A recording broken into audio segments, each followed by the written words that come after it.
Sziasztok! Az elmúlt húsvétkor úgy döntöttünk, hogy nem itthon ünneplünk, hanem elutazunk Észak-Olaszországba egy hosszú hétvégére, és ott vészeljük át az ünnepeket. Azt terveztük, hogy odafelé megállunk Padovában egy napra, aztán útközben megnézzük Milánót, és végül a Comói tónál töltünk hosszabb időt.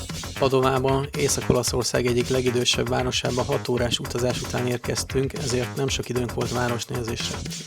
Így kimaradtak a kötelező turista látványosságok, mint a Scrovegni kápolna, viszont elmentünk a Piazza del Signorino az óratorony előtt, ami 1430-ban lett kész, és így idősebb, mint sok ország Kelet-Európában. Szóval Padovába jöttünk, ez részemről annyira nem volt túl tervezve. Konkrétan semminek nem néztem utána, hogy hova jövünk, mit fogunk csinálni, de eddig egész jól alakul a dolog. Találtunk egy önálló üzletet, ami Warhammer miniatűröket árult. Ez egy korábbi szerepjátékok által inspirált számítógépes játékuniverzum. Na, az egy kifejezetten régi épület. Azon látszik. Ez nem tavaly épült. Nem bontott téglából? De lehet, hogy bontott téglából van, de jól áll neki.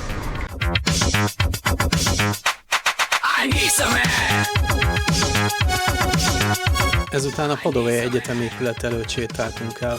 A Padovai Egyetem a második legrégebbi egyetem Olaszországban, és egyben a világ 5. legrégebbi folyamatosan működő egyeteme. Pont a világ legrégebbi egyetemét a bolonyait elhagyó diákok és tanárok alapították 1222-ben, akik nagyobb tanulmányi szabadságot szerettek volna. Hihetetlen, hogy itt 804 éve minden évben egy új évfolyam kezdi meg a tanulmányait. Eredeti fagerendák a 800 éves egyetemből.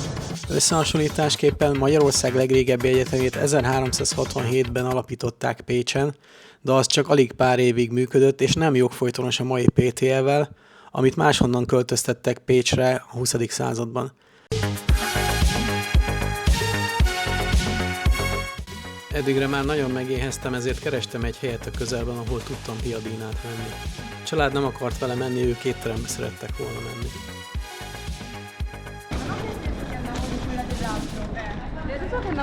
Na, megvan. Felveszel? Fel. Nem, klasszikusat kértem. Nem vettetek semmit?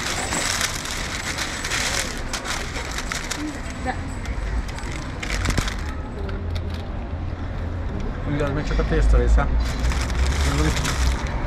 Jó becsomagoltál.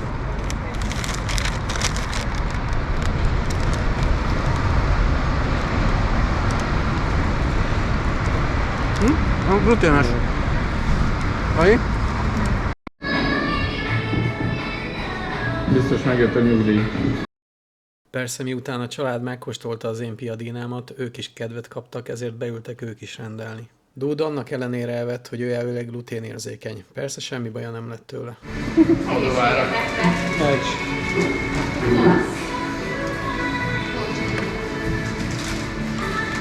Nekem ez lesz az ami.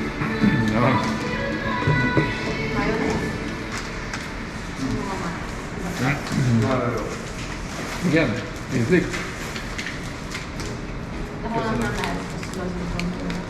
Ettől nem holnap lesz hosszú, hanem ma este. Nem hiszem, hogy...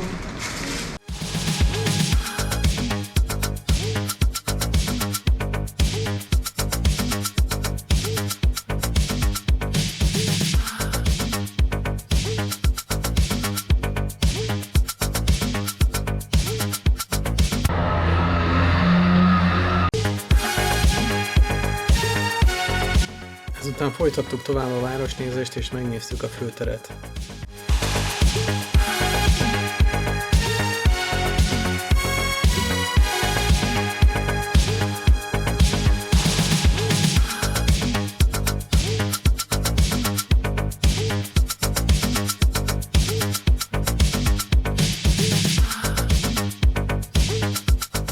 Menet közben találtunk egy fagyizót, ami úgy hirdette magát, mint Olaszország egyik legjobbja. Végig akarod állni?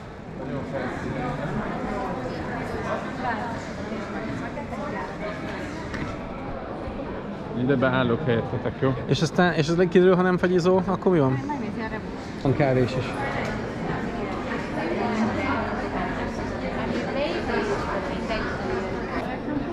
Na ezek, amiket mondtál, ezeket nem látom egyiket sem, viszont van kávés. Nagyon jó. Nagyon jó. Lacika, mit kértél? Minden esetre sokáig csináltad.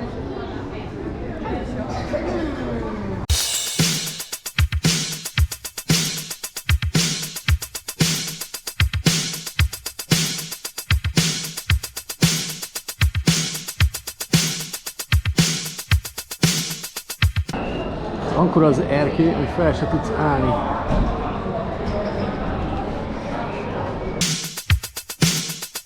A nap végére beiktattunk még egy szolid vacsit, mert nincs Olaszország pizza nélkül, de Dud már csak csirkét ehetett, aznapra kibűnözte magát Piadinából. Siker! Hát, az diétás.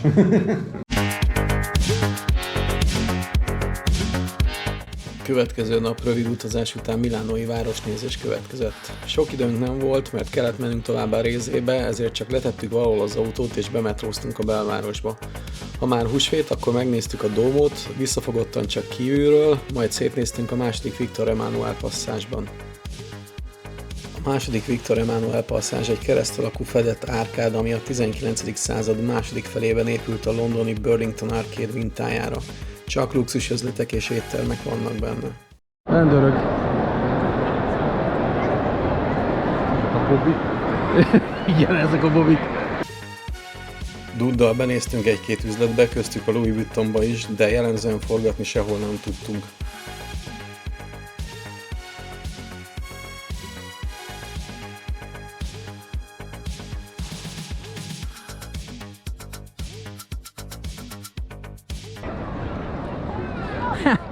Ezt tudod, hogy most szartod eléd a madár?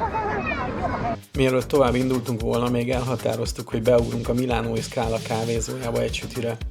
Az odafelé úton ért a meglepetés, hogy Milánóban mennyire menő klasszikus villamosok járnak a történelmi belvárosban. És látszik, hogy fel vannak újítva, nem csak simán elhasználtak, mint amiket Budapesten látni néha. Ezek fenntartása valószínűleg egy kisebb vagyon, ezért az összeset hasznosítják reklámfelületként is.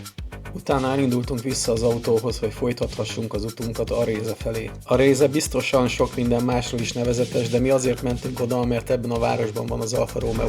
15 éves rendőrautók, Lamborghini.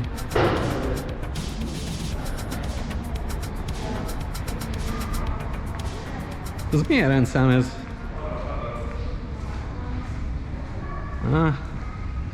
Ez jobb. És ez még csak a parkoló. Ez mennyire kerül? Nem tudom, majd rákeresünk, de ilyet nem nagyon látsz.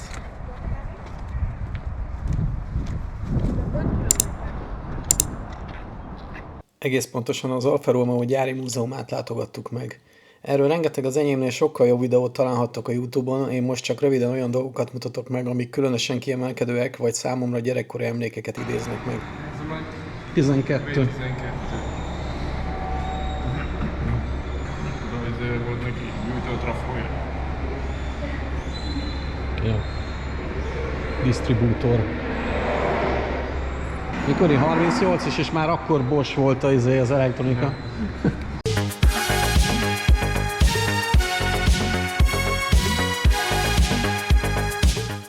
Na egyébként ez van, ami ilyen millió euró. De nem is tudom, azt hiszem, ebből összesen készült ilyen 4 darab.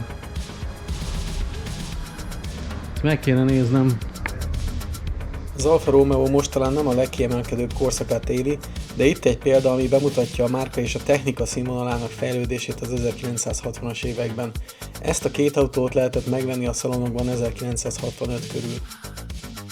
És itt van két tanulmányautó 3 és 4 évvel későbbről. Összehasonlításképpen Magyarországon ezután még 2 év mire át lehet majd venni az első Zsigulikat.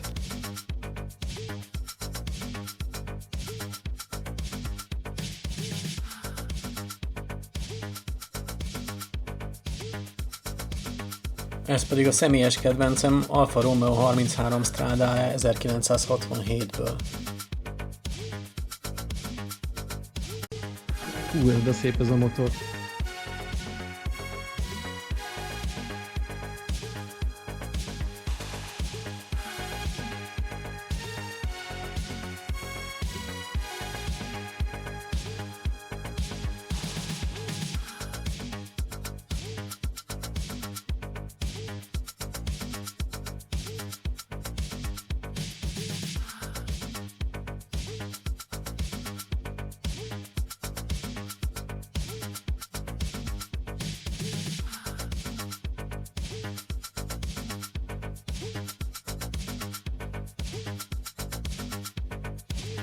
Még ezt sem nézd, hogy nem az van, hogy rávágott egy szélesítő ívet, mint az átlag magyar rally autóra, hanem az egész elem végig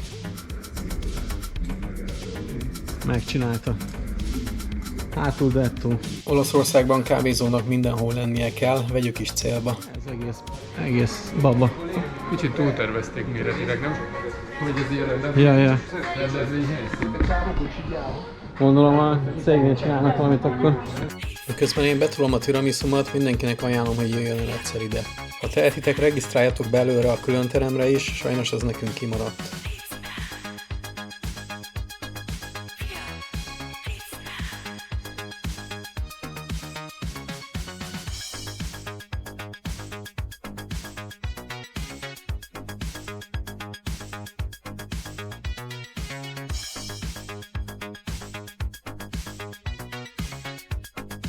A harmadik napot azzal kezdtük, hogy a Komói tó melletti szállásunktól lementünk közvetlenül a tópartján található hajómúzeumba. Olaszországban viszonylag széles palettája van a hajógyártóknak, ide eredetileg a Riva gyártmányú hajók miatt akartam eljönni. Aznap az első James Bond utalás egy 007-es nevű Colombo gyártmányú hajó volt, de hosszas nyomozás után sem tudtam kideríteni, hogy van-e köze a filmekhez. A hajó 1964-es évjárat, ami 2 évvel az első film megjelenése után volt, persze a könyvek ekkor már 11 éve léteztek. A másik meglepő egy Porsche hajómotor volt, amiről azt se tudtam, hogy egyáltalán készült ilyen. Az igazi döbbenet még csak ezután jött, egy történet második világháborús német tudósokról, akiknek menekülniük kellett az előre nyomuló orosz csapatok elől, és van a sztorinak egy James Bond szála is, mert miért ne lenne? És ez az egész történet akkor kezdett el kibontakozni számomra, amikor a Komói tó partján lenéztem egy felüljáróról, és azt mondtam. Ez meg szárnyas hajó, az a fehér. Ez a történet túl hosszú ahhoz, hogy most itt belemenjek, de gondolkozom rajta, hogy csinálok róla egy külön videót. Ha szeretnétek hallani, írjátok meg kommentben. Itt most csak annyit. A hidegháború végéig 3 cég volt a világon, amelyik szárnyas hajókat gyártott. Az egyik amerikai volt, egy másik orosz, a harmadik pedig olasz. Az az ország, ami a magyar közvélekedés szerint rendes autót sem tud gyártani. Mi pedig már tegnap láttuk, hogy autót is tud, ma pedig, hogy komolyan vehető hajóipara is van. Hihetetlen, hogy ez a cucc, ez 65-öt tudott menni itt a tavon. Tegnap láttam egyet megállni a kikötőben, és elég groteszk volt, hogy milyen sebességgel megy a kikötő felé, és egyszer csak így beleesik a vízbe, és akkor gyorsan lelassul. Ezen kívül is rengeteg érdekes régi csónak és hajó volt még a múzeumban. Volt egy terem, amiben csak csónakmotor volt kiállítva, a legrégebbi 1914-es.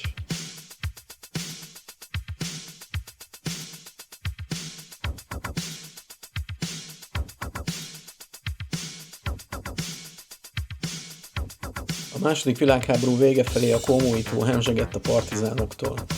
Mivel közel van a svájci határ, virágzott a csempészet, és a környéken fogták el és ölték meg a partizánok Mussolinit is 1945-ben. A korszaknak van ugyan saját múzeuma, de rengeteg hajózási emlék van kiállítva itt is. Riva szekció.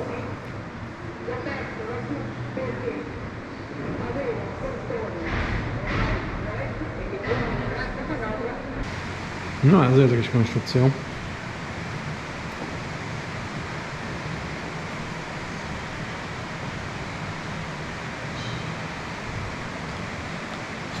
Szomjas volt. Ezek nagyon sokat ittak előző nap, akik ezt kitalálták.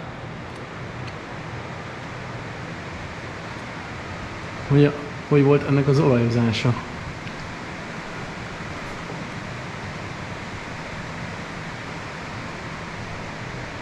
Ezek ott olajszivattyúk vagy benzinpumpák? Inkább benzinpumpák.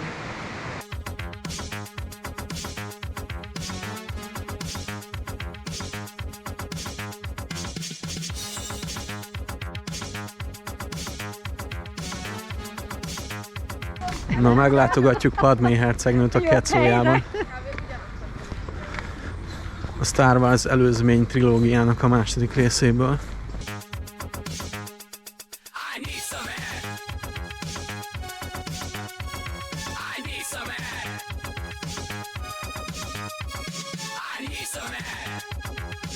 Como tó környékén mindig is sok filmet forgattak. Itt a Villa del Barbianellóban egyből 2 is, először is a klónok támadásából Anakin és Padmé esküvő jeleneteit vették itt fel.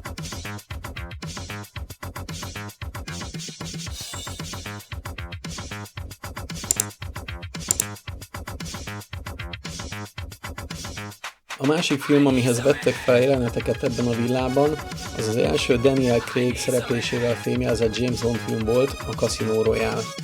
Ebben a villa a szanatórium szerepét tölti be, ahol James Bond láborozik a film vége felé. A filmben is feltűnő a jellegzetes gömb alakúra nyílt koronájú magyar tölgyfa, 145 éves.